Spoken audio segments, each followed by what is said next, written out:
You're watching Good on Paper, a bookish channel. I'm Jenny.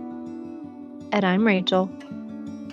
Join us as we journey together into the land of fiction, where the men are brave, the quests are epic, and everything is better on paper. Hi, everyone. Hi, guys. Welcome back. We are here with another episode for you, and today is going to be all about every author's favorite task in the world. Writing blurbs. If you are one of those authors that actually likes writing blurbs, please let us know. Actually, I kind of like writing blurbs. I don't like writing synopsises, but now that I'm thinking about it, I do like writing blurbs. So. Oh my gosh, that is so funny. Honestly, I have my kind of like the short blurb and synopsis in front of me for my next book, and I actually enjoyed writing it.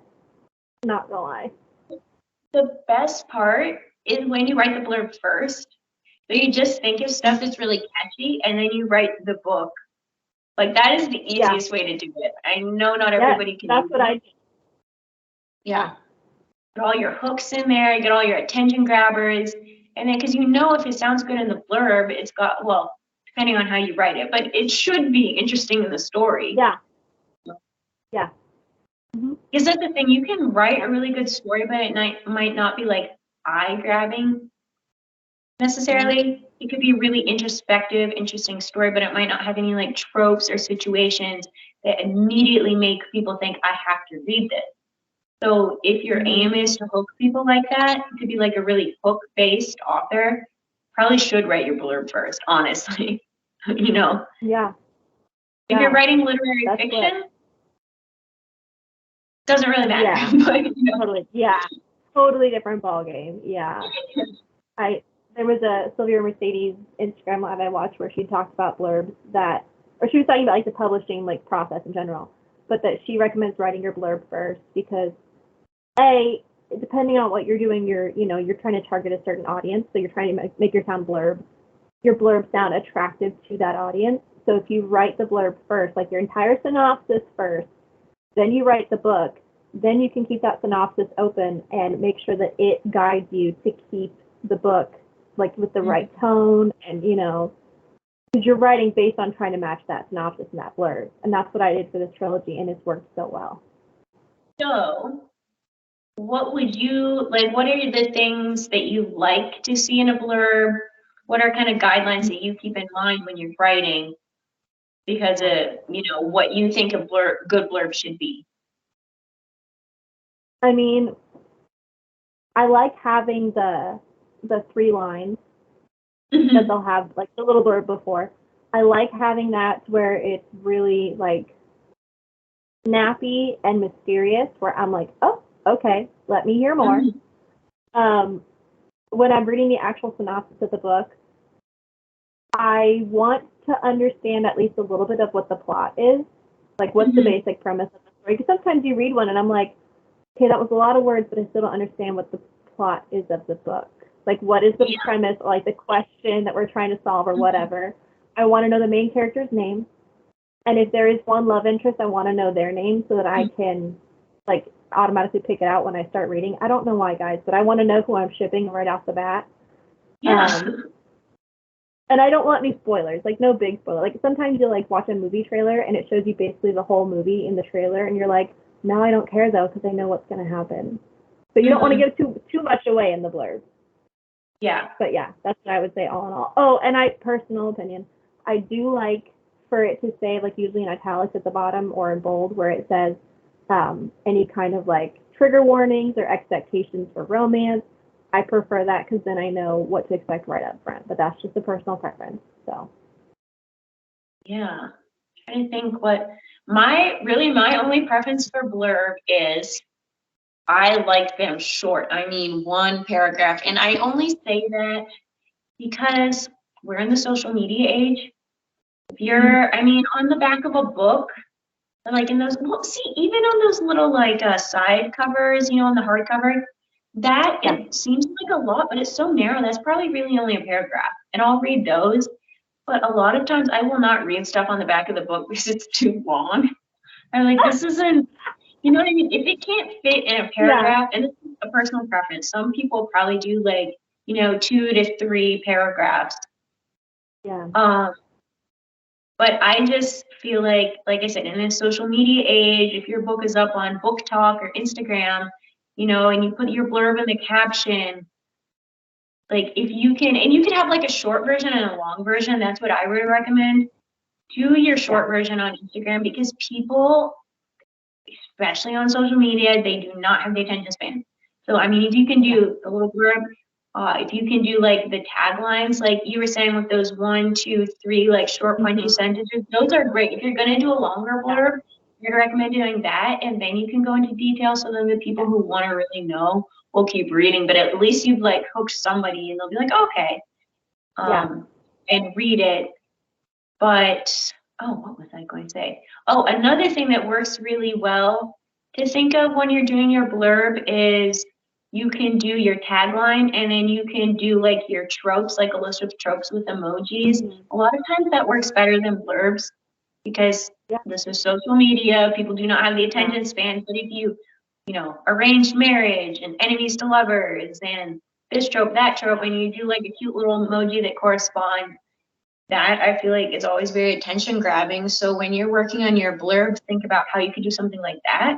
And that might help you with your blurb too. Because anything you put in those little what you can expect in this book, that should probably go in your blurb as well. Yeah, that's true. The Sylvia Mercedes video I had watched, she recommended doing in those like little bold taglines to do the heroine's trope, the hero's trope, and then the basic conflict, like one short sentence each. Yeah. And then that's your like kind of tagline blurb section. And then you can do a full synopsis below that. But that gives people the gist of this is who she is, this is who he is, this is what's happening. Yeah. And then we, just gives you the gist of it right there, which I really liked that. That's what I used for my blurbs for these books. I was like, okay, that's very clear. Because sometimes you don't know what to use for those like first few sentences to catch people's eye. So I think that's a really clear way to say it. Yeah. I agree. And in romance, I mean, a lot of times the whole romance is written off those 3 sentences. I mean, when you're writing romance, you need to know what the heroine wants, what the hero wants, and how it clashes. I mean, that's, if you know that, you know how to do that, you already know how to write a good romance. That's what it is. You have to have them want different things, and you have to have those different things clash, and you have to have some situation that brings them together. That's 95% of romance. So that is always a good one to put first because people who like that kind of thing are just addicted to it. Like, I don't know how many times I see that same formula, but it gets me every time. I'm like, oh my gosh, she wants this, but he wants that, but what's going to happen? Yeah. It gets people. And it's so clear, like the expectations for the reader is set up right there. And they're like, okay, I like those tropes. I like those tropes. Sure, I will read. Sometimes people don't even read past those first few sentences because they're like, sounds cool. Yeah. And then they just start reading the book. You're like, that's me. I mean, I'm sorry. If your blurb is longer than 2 paragraphs, I'm probably not going to read it. Or if it's longer than 1 paragraph, I just, you don't need to give away all the information. Just give away the juicy parts. Like, we don't need to know the details. We don't need to know that she lives with her grandma. We don't. Like that kind of stuff. Yeah. And I would say if you're going to make your blurb longer, that's fine if it's somehow entertaining. Yeah. If it still keeps people's attention. Yeah. Because there's definitely, if you have a certain tone that you're using in your book, your tone of voice, your style, maybe it's like a really snarky kind of thing. If you can get that into your blurb and the voice is really engaging, not like the generic blurb voice, that's a situation where you could probably get away with doing it a little longer because what you're showing off is like kind of like the tone and letting people know what to expect there. Yeah. And speaking of tone, I do have a blurb that I wrote for the second book in my series. That is the main series I'm going to be working on from now. I'm going to release them probably pretty slowly. It's the Anglo-Saxon historical fantasy series. So I wrote the blurb and I like the blurb, but I'm not sure that the tone is really accurate for the book. So as much as I like the blurb, I'm not sure that this is the one I'm going to use because I might get the wrong kind of reader interested and turn away the right kind of reader. Yeah. So we can go through and I'll show you what I mean. And we can just kind of like talk about our blurbs here. Yeah, I got mine pulled up too. Because I feel like sometimes like showing is easier than examples. talking about it. And then like if it's our own stuff, like I don't want to like say anything about somebody else's blurb. You know what I mean? Like if it's my blurb, I can say whatever I like about it. You know, and I'm not gonna offend myself. Well, I could, but I probably won't. Okay, so this is the blurb. Tongue-tied Friss of Shepley can't manage to find the words to cast a simple healing incantation, let alone speak to the handsome shepherd boy she likes. But her sister's hiding a secret. There's a mysterious stranger in the woods, and someone seems to have brought down the wrath of the gods, for Woden's wolves are attacking Shepley. Can Friss find the words and the courage to save her village before it's too late? So that's the blurb, for sure, because that's how I like to do my blurb. Yeah. But so I guess the first sentence, we set up her problem. She's tongue-tied and she can't do magic and she's too shy to speak to her love interest. And there you go, Rachel, there's your I know, I'm like, all right. You got me hooked. I'm interested. Yeah. Yeah. And then it's this is 3 sentences. I think I might have done this. If anyone's ever done like the Twitter, like the Pit Mad or whatever, there is something that it's mostly traditional publishers, but where people will do like a 140 or whatever Twitter is character tweet of their book. So I think it breaks down to 3 sentences, maybe shorter. But if you can do that, I mean, you're really well on your way. So I think I might have been kind of inspired by that because I did one once before as an exercise, and it's a good exercise. Like if you can put your blurb in 3 sentences, I think you can flesh it out, but then you know what the most important part is. So then the second sentence is the one that I feel like the tone is not quite right, but maybe with some revising, I could keep it. So the second sentence says, but her sister's hiding a secret. So there's one problem. There's a mysterious stranger in the woods, 2, and someone seems to have brought down the wrath of the gods, for Woden's wolves are attacking Shepley. I think just the wording of someone seems to have, it just makes it sound kind of funny to me. Oh, okay. Yeah. What I mean, like kind of like a, no, it happened.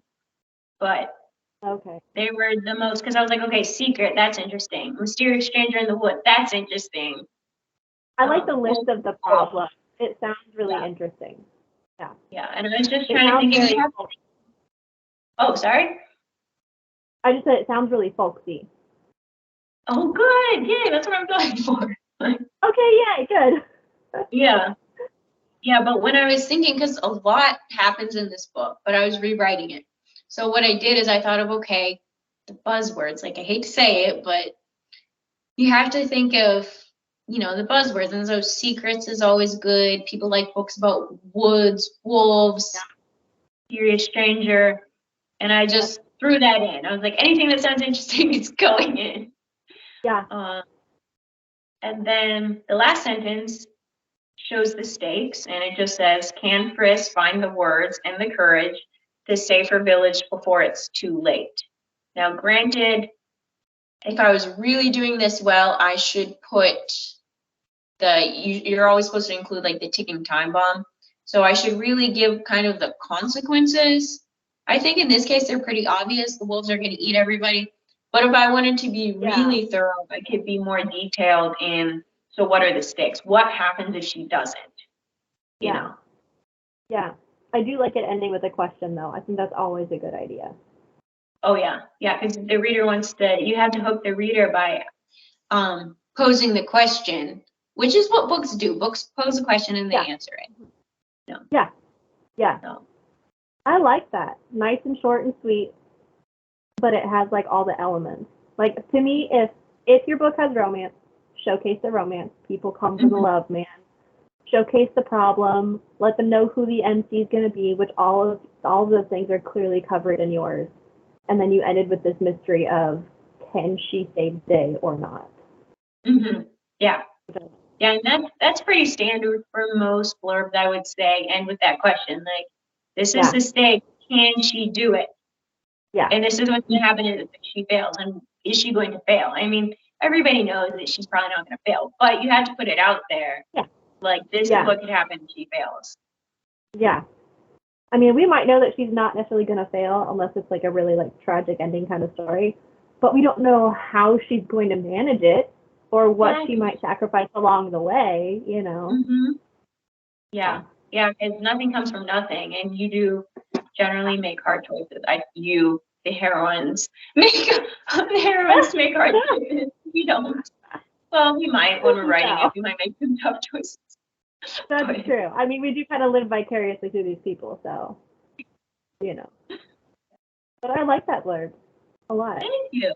Yeah, there's definitely some like room to grow with it. Because like I said, I probably could change it so the tone is different, and then I could just go with this blurb. But we'll see. You guys will, I mean, it's the second book, so this is probably not going to be like 3 or 4 years later. And it comes out. And I mean, We'll see. the like tone is probably the hardest part for like a random person to have an opinion on, because until they've read your book to know what the tone sounds like in the book, they can't tell you if the synopsis or the blurb accurately represents it or not. So like you kind of have to ask yourself, if I just read this blurb and then I read the book, would they go together? Like, does it sound like that's the book I actually wrote? You know, because sometimes it's not, especially if you wrote the blurb first and you finish the book and you're like, oh wait, things changed. It's not quite the book I ended up writing, you know? Mm-hmm. And sometimes it's hard for the author, because for all I know, since I wrote this, for all I know, this is kind of my natural voice. So it could be that with a fresh eye, somebody else reading my draft, that they'd say, oh no, this is kind of how you sound. Like you have like this light humorous touch that maybe I'm not aware of. I don't know. And that's why you have beta readers and editors and alpha readers and all those people, because they're very helpful for that. Mm-hmm. But what about your blurb? Because nobody's read it yet. Mine is a lot longer than yours. I mean, I have like the first 3 sentences and then mine has multiple paragraphs, so I'm not sure if you're going to like that. Well, like I said, it really depends. And there is a place for a longer blurb, like on Amazon, I would say you want a longer blurb. Oh yeah, and this is my like synopsis for the back of the book and on Amazon thing. Yeah. So and I'm gonna have to flesh out this one for Amazon. This is like my social media blurb, I guess. And there's nothing wrong with having it. In fact, you probably should have different versions of your blurb. Just you need to have like the tagline, and you need to have your blurb, and then your synopsis, and your elevator pitch, and you need like a media kit for your book with all these different things. I almost feel like it's in some ways easier to have written like the full synopsis, and then I can just like trim it down to fit on Instagram or whatever, so that it's just like a paragraph. Because then I could just be like, hey, that's not necessarily necessary for them to know. That's not necessary. You can cut that, you know. See, I'm the opposite. It's harder for me to write the long thing first. And we know this with drafting, because I have to like do like and flesh it out. Because I don't even know what's important. That's my problem. I wouldn't even know what's important to put in the long one. I'd be like, and she lived with her grandma and ate oatmeal every day. I love it. I want to read this blurb. I know. About her living with her grandma and eating oatmeal. What an interesting story.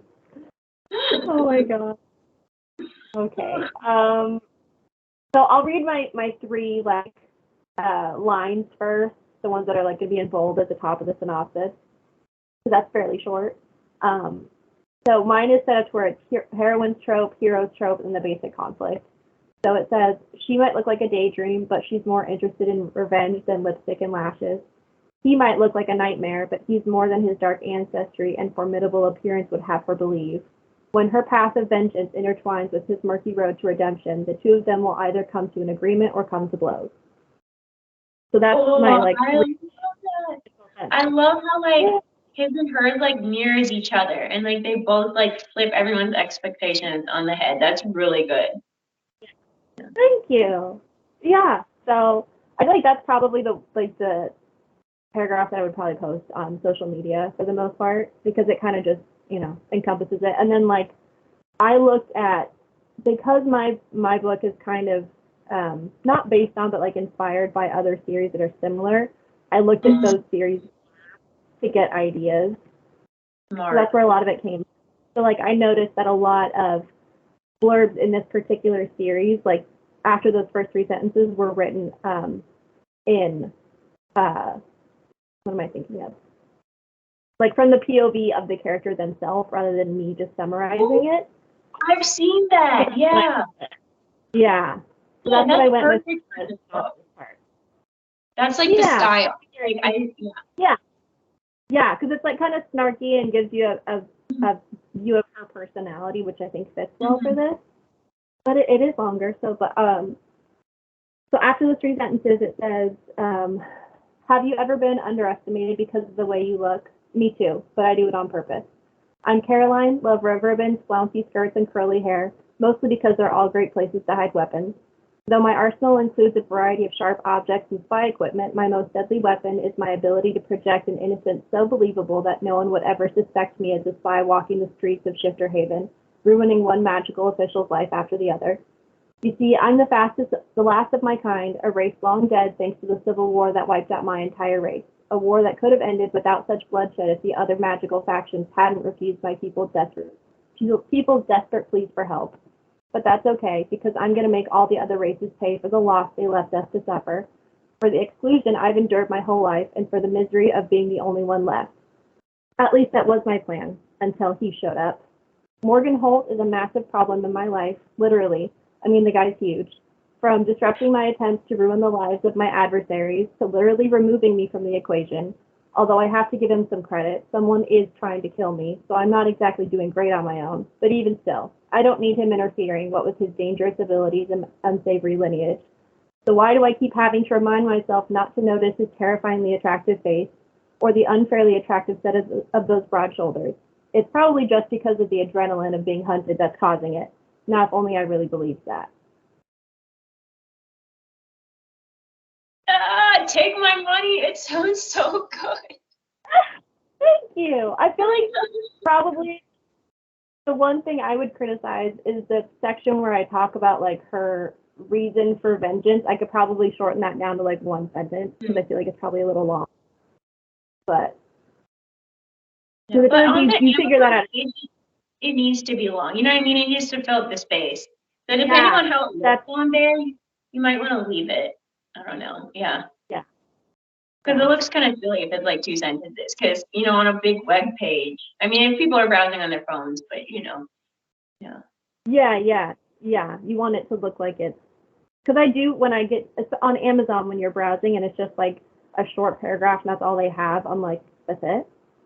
Yeah. Like, that's all you put to describe your book? Yeah, and it's like, did this person write a book? Like, you know what I mean? Yeah. Like, I feel like I'm missing something. Yeah. Yeah. Oh, I really like that. I love how you like set up her personality about like,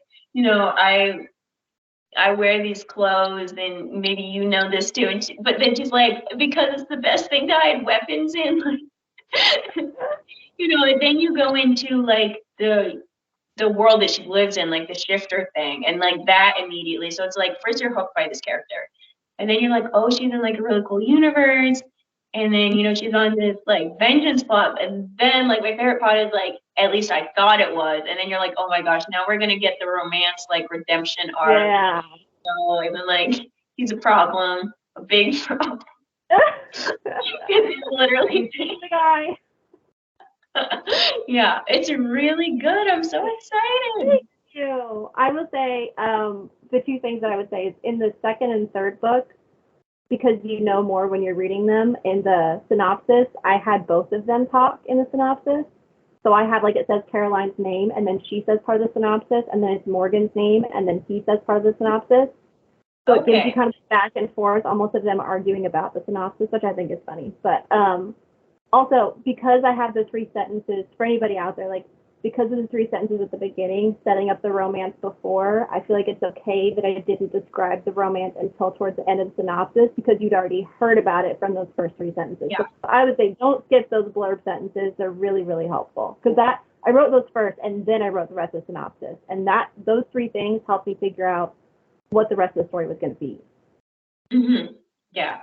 Yeah, and because if your audience likes fantasy romance, focus on the romance. So Yeah. you have to go with, what they're going to be most interested in, and then you give them other backstory, and then you come back to the romance. You got to start with the romance, and then you end with it.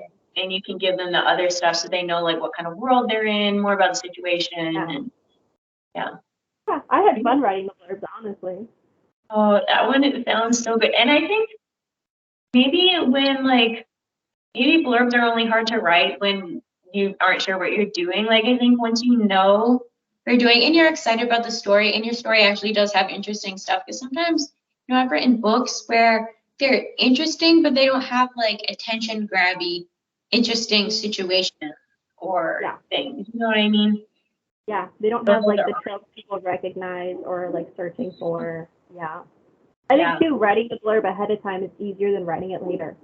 Because trying to sum up everything at the end, like without having anything written out like for a blurb at all, I'm like, I don't know. Yeah. I don't even know where to start. Yeah. Yeah. Oh my gosh, yeah. Although the one problem with writing a blurb before you start, I mean, this is not a problem if you write it and then you are just publishing it like a normal book, not the Kindle Vella. So my problem was I wrote the blurb before I started. And I'm not going to say that this story doesn't live up to the blurb, but season 1 doesn't get to all of the stuff that the blurb promised. And because it's like a show format, I'm like, is this a problem? It's probably not a huge problem, but when I go back through, I'm going to add a little bit more of what we're getting to, because the thing is, I started this book when they're like going to the conservatory, and I ended it. Season 1 ends like a month into the school year. Oh. So I didn't get to all this stuff that I had in the blurb, and I'm just like, I don't want people, be expecting, and then they get to the end of season 1. I mean, maybe because it is season 1, they won't be disappointed because, they know something else is going to happen. But I think I do need to go back through and just add like paragraph, sentence level details, just giving a little bit more to some of like the other aspects, which I can go through. And this is also a very short blurb because, and this is because it's on Kindle Vella, I believe, only lets you put, I have 1, 2, 3, 4, 5. Oh, I actually have 6 sentences here. But I don't know what their word limit is for like their little blurb. Like, I'm pretty sure it's pretty short. I haven't seen anybody with long synopses, and that makes sense for the format. It's a serial story. It needs to be a little shorter. Yeah. So this one is kind of different because I guess I could say that I did like my hook sentence first, because it starts with, when songs are magic and music is power, one wrong note could cost your life. And that's kind of what I use for like the tagline. Yeah. Generally, I just put one wrong note could cost your life, but that's like my own tag. And then I said, Hallow Conservatory is a prestigious academy training only the finest musicians in the dangerous art of melodia. All others simply don't survive. ... And then, so I guess that's, I don't know, it's weirdly formatted, but then it says, this year Hallow has accepted 6 very unusual scholarship students: a chambermaid, a thief, and a tomboy, a hopeless romantic, a dairymaid, and a bored young viscount. Each must prove they've got the talent to make it at Hallow or die trying. That's it. You're like, that's the blurb. It kind of, the part where you list the types of people reminds me of like the Breakfast Club. Where you've got like this random hodgepodge of people that all have to be together. Yeah. That was actually the hardest part to write because I knew which characters I was going to have. And so I knew there were going to be 6. And I thought, well, that's part of the hook of the book is we've got all these different characters and how are they going to interact with each other? And the hardest part for me was putting them in an order that sounded good. Like, the chambermaid, the thief, and the tomboy. And the hopeless romantic, the dairymaid, and the bored young viscount. And originally, I think I started out like writing the episodes in that order, but then it didn't flow with the story. Then I thought that's kind of stupid. I don't need to write it in the order of the blurb. Yeah. Like, nobody's gonna expect it. No, not at all.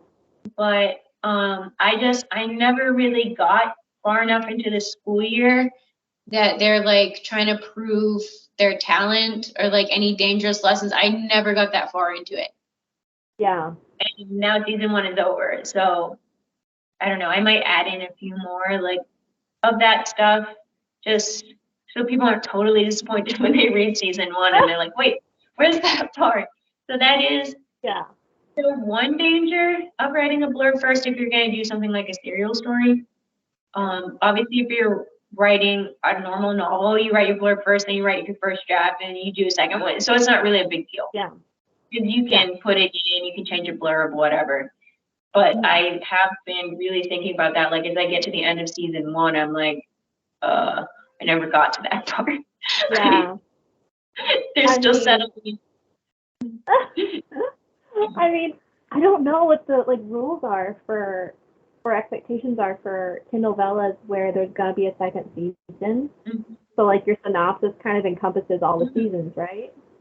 Yeah, and that's the thing, it does. This synopsis, like if I was thinking it like a TV show, this will work for the whole TV show. What happened in season 1 is this other side plot that I wasn't planning on took over, and that's kind of like the main plot of season 1, which is not mentioned, but it's not something I would want to mention in like a TV show synopsis. Yeah. So it might be fine, honestly, but because this is like a reading format, I don't know that people are like coming to it with like that expectation. So I thought, let me just put in a little bit more of the academic stuff, which is like the overarching. Yeah. They should let you do like a synopsis. Yeah, they should let you do like a synopsis per season, like a synopsis of each season individually, because I feel like depending on the series or the book you're writing, like that could be really hard if all of the seasons get different as they move forward. Like, oh my goodness. Yeah. It's kind of hard to sum up multiple different stories in one little summary. Yeah. That would be nice. I don't know that I would know what to write for the synopsis. For season, because I don't really know what's going to happen. Like, I know the overarching storyline, but I don't know what's going to happen in each season. So I'm like kind of like writing it as I go. But it's definitely a good way to write a series, because I've never understood how people do series before. But doing it this way, where I know the series outline basically, and then I have the blurb that goes through like all, I don't know, 5 books or however many this is going to be. And then just like making up as I go along the individual plots of each book is so much easier. The hardest part is doing the plot for each. So you have a plot for book 1, a plot for book 2, a plot for book 3, and it goes through the whole storyline, but you also have to have like a separate plot that wraps up, which I had no idea how you're supposed to do, but doing this was pretty easy because I didn't plan that part. It just kind of happened when I was writing the episodes, and I was able to wrap that up easily. And I still am nowhere near the end of like the big plot, which is fine because I have more room to go with. Yeah, that is difficult to try and write. That's where I went wrong with Legends of Avalon, where I think I didn't know enough about what the overarching plot was going to be for all 3 books.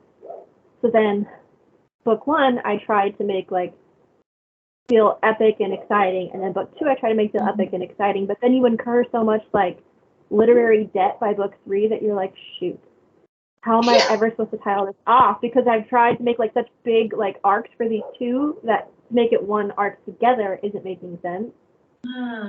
So it's like really, that's why with this trilogy now, I made everything simple, and I outlined all 3 books together at the same time so that I knew, But that way, it's more about the overarching story of all three than it is about each individual one. But it is a hard balance for sure, Yeah, especially with it is. something like that where you don't have things known in advance.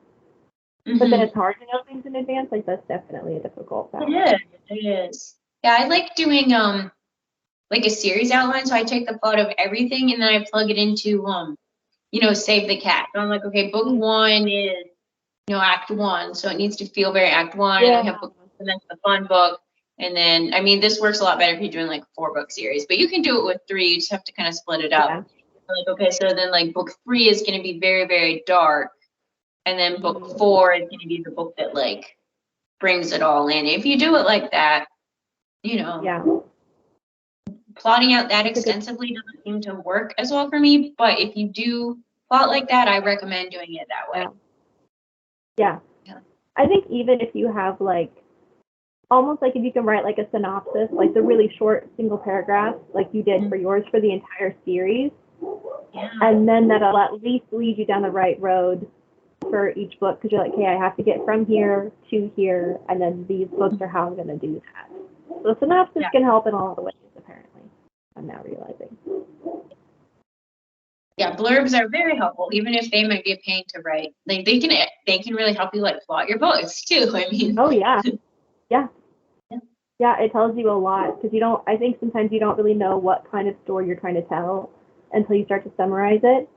And plus, you need to have a way to explain to people when they ask you, what is your book about? And you tell them in like, your elevator pitch. Like you have to have an elevator pitch. Because otherwise people are going to be like, what's your book about? Oh gosh, I don't know. Like, yeah. Yeah, that's when you're like, well, she lives with her grandma and she eats oatmeal every day. And by the time you remember the important stuff, you've already spouted off 5 minutes of unimportant stuff and they've walked away. You don't want to do that. Yeah. You want to know off the top of your head, like, what's the most important thing about your book and what's the most attractive thing about your book, too. Because sometimes it's not the same thing. I mean, hopefully it is, but sometimes it's not. And you just have to go with that. It's true. Like you're a salesman in this, and you have to kind of figure out, okay, what ad is going to make people want to read this. And I recommend reading people's blurbs too to get ideas for because like each genre is different. Like my genre is different than your genre, so the types of blurbs that work for them are different. The tones are different. So I recommend reading other people's blurbs in the niche you're trying to get in, to figure out what sounds good, what people, expect, that kind of thing. Yeah. And don't feel like you're doing something wrong if you leave out something that you feel is really important, because the thing is, there's going to be a lot that's important in your book, but you might not have room to put it all in. So when I was originally writing the Hello Conservatory blurb, I was trying to go off of a theme that I had going, what the lessons they learned and the friendships. And I was trying to write it that way, and it wasn't working. So I left that out. And it is integral to the book and it's important, but it just didn't work. It wasn't catchy enough. It wasn't grabby enough. And you do not have to. There might be parts of the book that you really love, like the themes or this or that, and they can be important, but they don't need to be in your blurb if they're not working.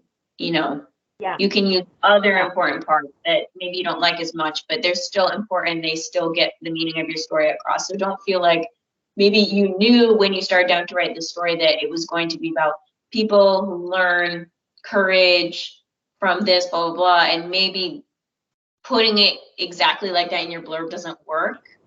You kind of have to more hint at it. That's okay. That's fine. Yeah.